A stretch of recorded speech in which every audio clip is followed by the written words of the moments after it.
I'm pulling out of the parking lot. We all know what that means. It's another drive from work. Okay, well, this morning I started doing a podcast and I realized it was larger than one drive. So I decided that I would finish it on the way home. So I'm talking about the rise and fall of the blocks. So if you haven't heard the first part, go listen to the first part. I'm just going to jump in assuming you've listened to the first part. Okay, when we left off our story, we had gotten up to Lorwyn block. So as I was explaining last time, at the end of Ravnica block, we were asked to make an extra summer set. We made a set called Cold Snap that was flavored as the Missing Ice Age set. But it didn't quite go the way we wanted. And I said to Bill, I go, the next time you want to do a fourth set, you know, the brand team wants a fourth set, talk to me. I'll integrate it. I'll make it feel way more integrated than Cold Snap did. So right before Lorwyn started, Bill came to me and said, okay, we want to do a fourth set. So so this is the first time we had a block that wasn't a large, small block. By definition, it was 4 sets. And so the idea that I came up with was, what if we broke this into 2 mini blocks? So what if there was large, small, large, small? Now, Magic had never done anything like this. There had never been a large set on anything but the fall. But it was really a cool way, I thought, to make sense and give a reason why there were 4 sets. And then the idea that I had was each mini block would have its own theme, but the themes of the 2 mini blocks would overlap each other so that they would be synergistic with each other.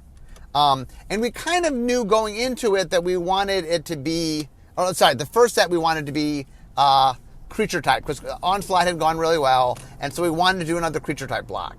And then we decided the second thing, we ended up making color be the matter of it, and we really leaned into hybrid, because I was very excited with hybrid.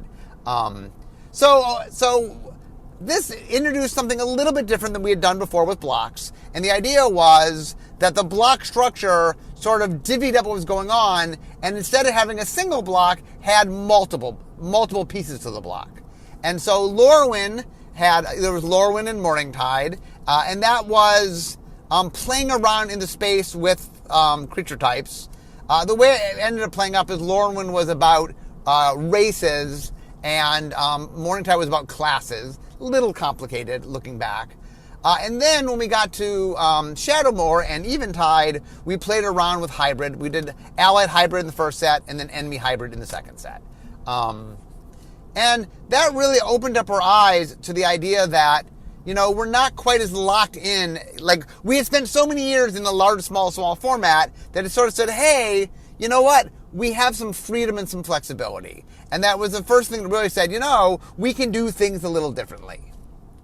Okay, so the set after Lorwyn was Shards of Alara. So Shards of Alara sort of went back to the previous system, large, small. And so that was a little bit more like the old school making. But the set after Shards of Alara was Zendikar. And so Bill came back to me and said, okay, I would like to try something a little different for Zendikar. What if we have a large, small, and then end with large, and have that large set be different? Essentially what he wanted to do was try the Lorwyn block without Eventide. So, okay, it'd be large, small, large, and that the first 2 sets would kind of go together, and the third set would be something different. Now, the original plan was Zendikar was going to be in one world, and what ended up being Rise of the Eldrazi was going to be a different world. But what we realized when we started... Oh, I'm sorry. I'm sorry, Zendikar. I think I confused myself with I'm saying, right. So Zendikar was going to be Zendikar Worldwake, and then Rise of the Eldrazi was going to be its own separate place. That set was going to be its own world. Sorry, okay, so what happened was the creative team came back and said, okay, we're not equipped to build 2 worlds in 1 year. We're not staffed up for that. So what they said is, what if we come up with a reason, something grandiose enough that the world has changed enough that we with a straight face can say it's now a different place and we can have different mechanics, and that would make some sense.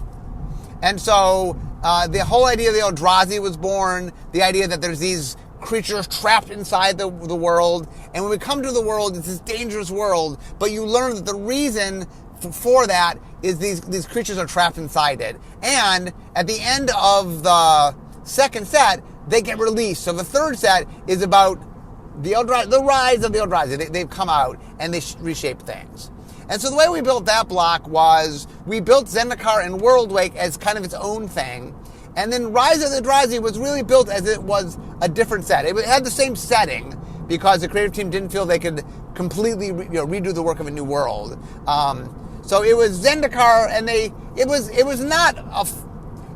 there was some work required. They did have to do work on the Eldrazi. So it was kind of like 1.5 worlds rather than being 2 worlds. But it really introduced the idea, or reinforced the idea that we could change things along the way, that the block had some ability of flexibility. Okay, so the set after Zendikar was Scars of Mirrodin. So Scars of Mirrodin, we went back to the normal system, but Scars of Mirrodin did something a little bit different in that the way Scars played out was we went back to Mirrodin and we learned that the Phyrexians have been invading Mirrodin.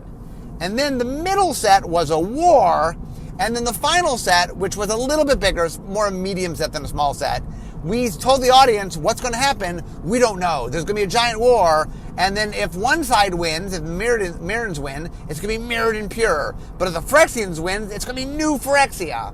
And we sort of made that a big push of the year.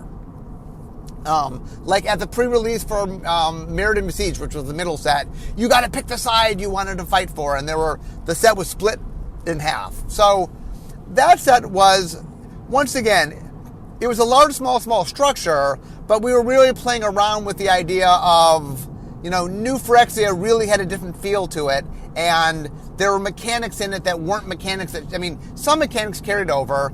We introduced Infect in the first set. Infect went all the way through. But stuff like Phyrexian mana, and there were some Phyrexian things that showed up in the third set that weren't in the first 2 sets. Okay, so after Scars of Mirrodin was Innistrad.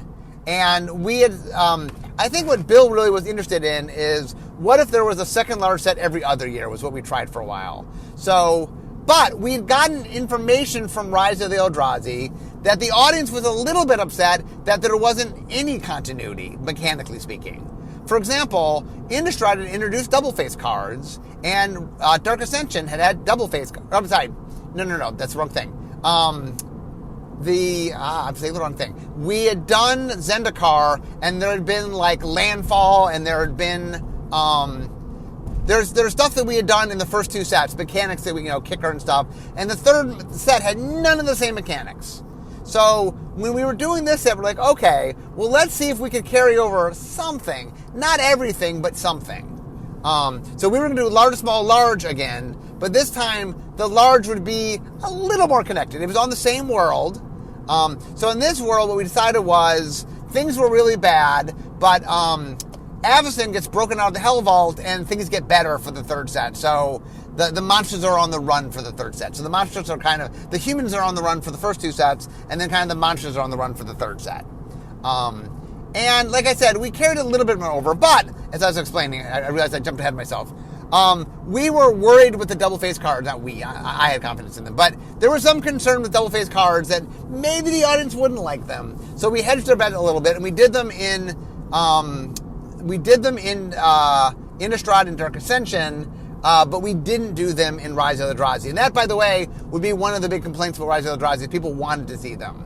But Rise of the Eldrazi did something, not Rise of the Eldrazi, Avacyn Restored did something similar that Rise of the Eldrazi had done, in that most of what was going on in the set was different. It was different mechanics, but there was a little bit of carryover. Now, we did away with the double-face cards, so in the story, the werewolves got trapped in their werewolf form, becoming the Wolfir. But we did have, some of the creature types carried over, so there still was, you still could play a vampire deck or a zombie deck.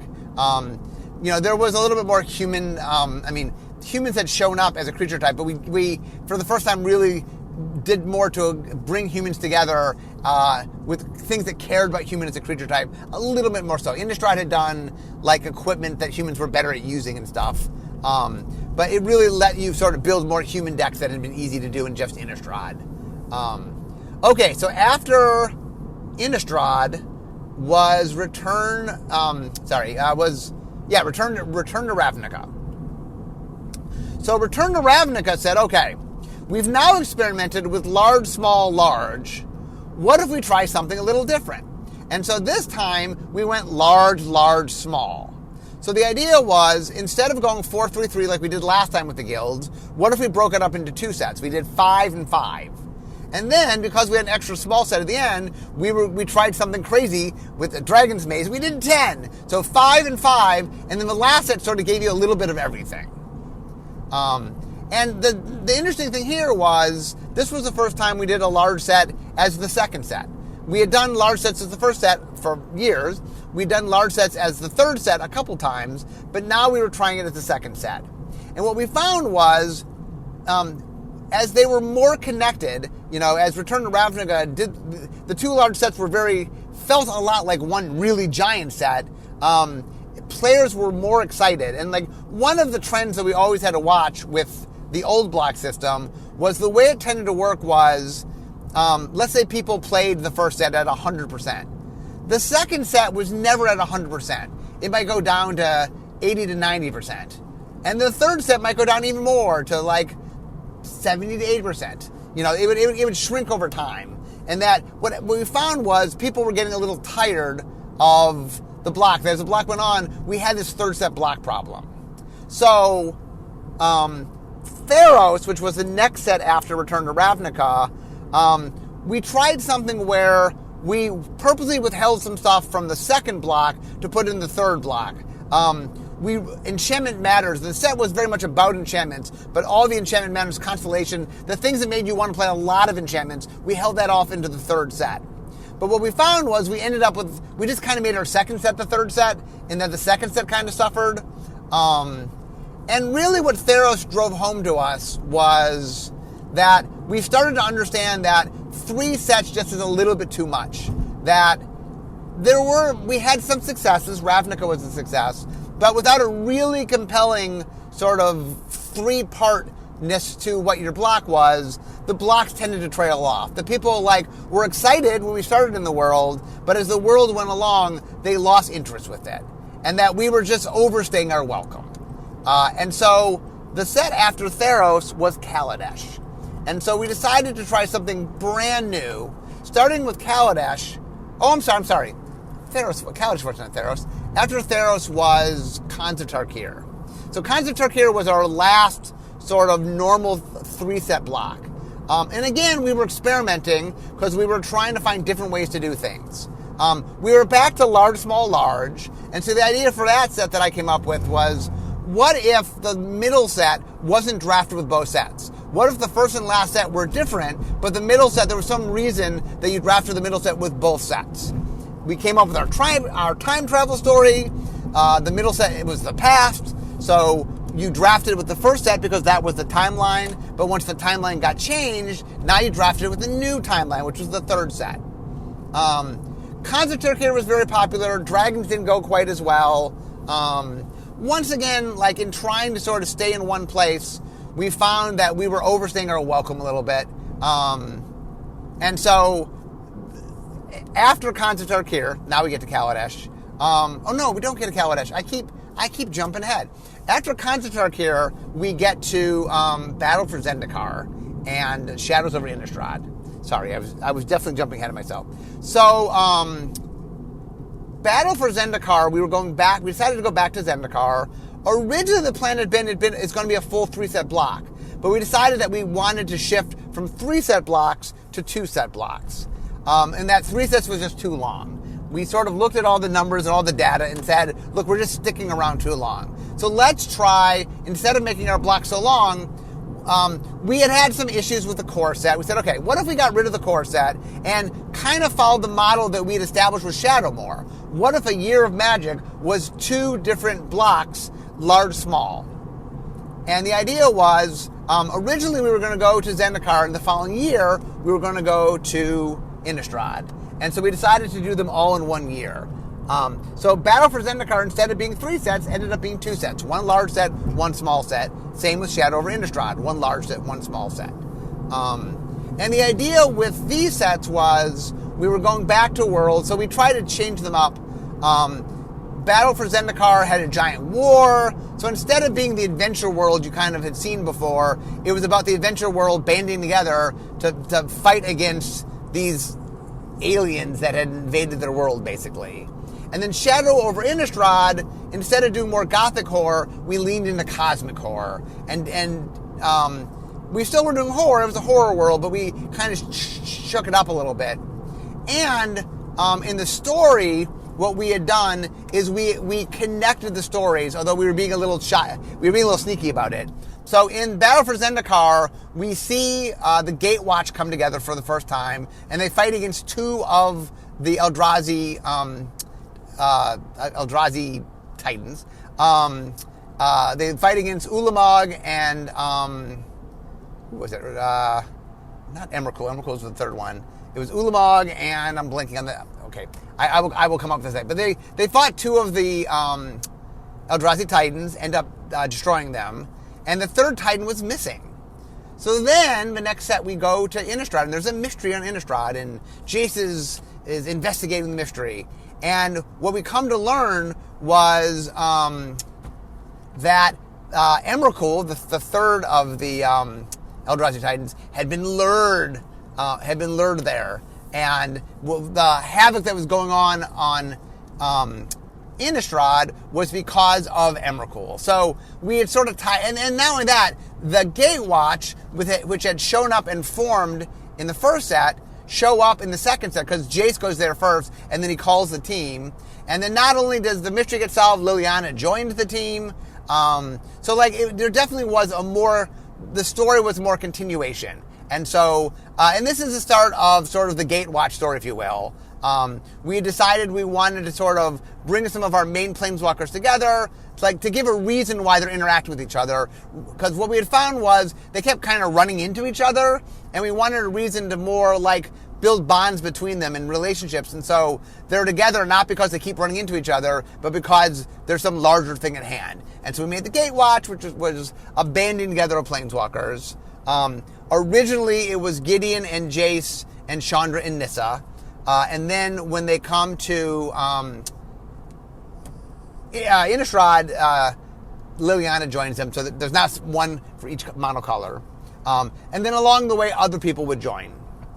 So anyway, we set up this model of the 2-set block, and then we introduced in Kaladesh this idea of, instead of rotating once a year, we would rotate twice a year. So instead of basically we'd rotate with each block. So every large set that started off its block, we would rotate. So we did that for Zendikar. When did we start the rotation? Did we start it with Battle for Zendikar, or did we start it with Kaladesh? I forget where we started. We started around this time. So Kaladesh and Amonkhet followed the model of Battle for Zendikar and Shadows over Innistrad, which was, there was a large set that introduced stuff, and there was a small set. So we go to Kaladesh, and there's a fair, but then we find out that people are cracking down on the inventors, and so there's a rebellion, and the second set is the rebellion.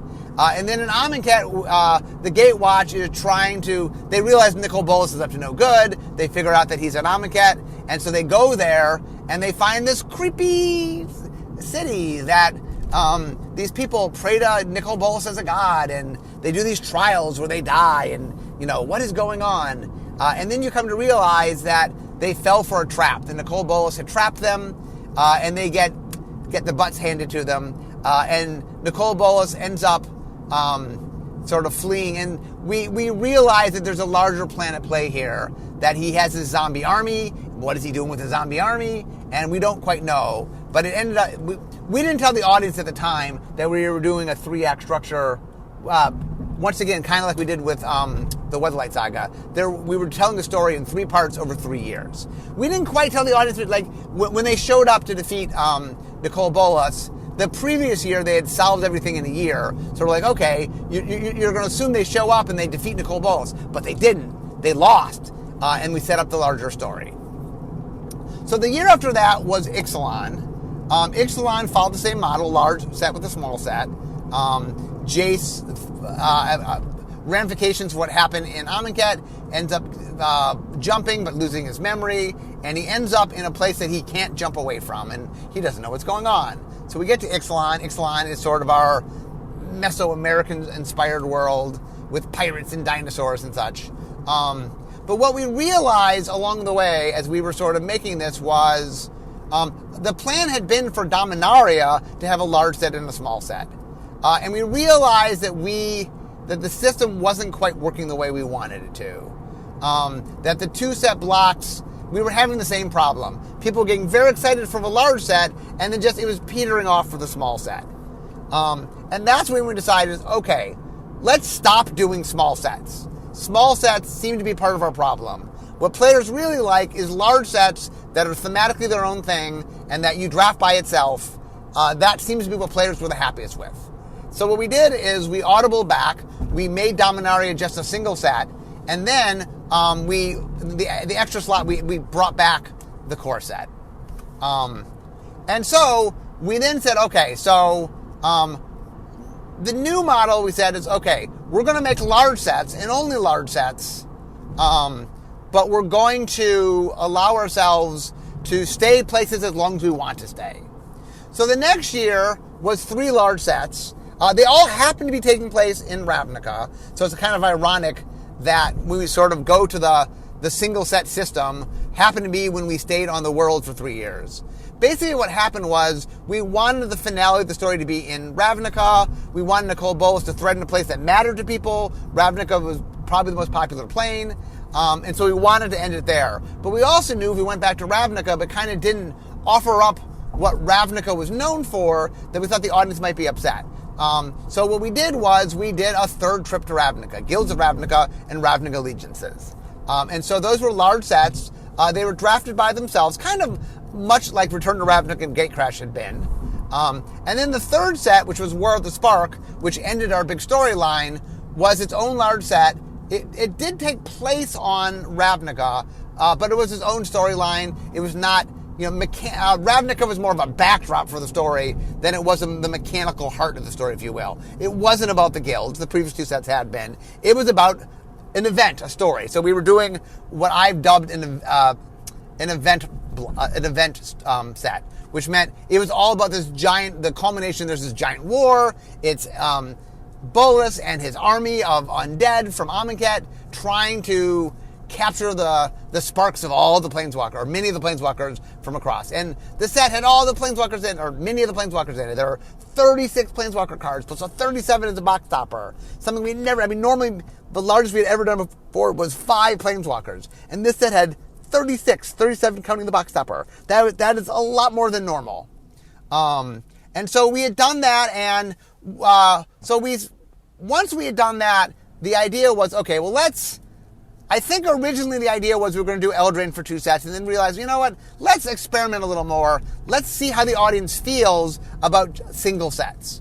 So the next year was Throne of Eldraine, and by year I mean Magic year. And then after Throne of Eldraine was Theros Beyond Death, and then after Theros Beyond Death was Ikoria. And then after Ikoria was another core set. So now we get into the sort of we call the 3-in-1 model, where the idea was we were going to have large sets, only large sets. The large sets were going to be on New World. We could do returns, but the new sets would be their own thing, drafted by themselves. They wouldn't be drafted together. But if we wanted to stay on a world, we could. Like on Ravnica, it made sense to stay on the world for 3 sets, so we did. And 2 sets in the traditional guild sense. Okay, so the following year from that, we went back to Zendikar with Zendikar Rising, but once again, it was a single set, followed by Call Time, single set, followed by Strixhaven, which was a single set. And what we found was, the metrics we found was the audience, through means of watching how they act, what they buy, what they play, the new model was very successful. That, we would make a new set and people would get all excited, and then when the next set came out, they acted much like they'd act before the first set of a block before. That we had sort of recreated the sense of every block felt like the fall block rather than just the fall block feeling like the fall block. And so we did those 3 sets, and like each of them did very well for themselves. The following year, after Zendikar Rising, Strixhaven, after Strixhaven, instead of doing a core set, we did Adventures in the Forgotten Realm, a D&D set. And that was, it was halfway in between a core set and a sort of a normal premiere set. It was a little simpler than a normal premiere set, but more complicated than a core set. And so we had done that. Then following that, we now get into Innistrad Harvest Moon and Innistrad Crimson Vow. So we decided to try again, like, okay, we've done a lot of traveling around, let's go back to a place, and because it was a place we knew players liked, Innistrad's been very popular, we decided again to try 2 sets. So we did 2 sets, and what we did was, we did a little bit of carryover of mechanics. The previous year, by the way, I did an experiment where we introduced modal double-face cards, MDSCs, and we put them in all 3 sets. They were different each set. In Zendikar Rising, there was land on the back. In the Kaldheim, it represented the gods. And then it represented a couple different things in Strixhaven, but the Deans, and it let us put some spells on creatures and stuff. So we put 2 sets together to sort of get a sense. And then we decided that we weren't bringing back the core set. We sort of realized that the core set quite wasn't doing what we were hoping it would do.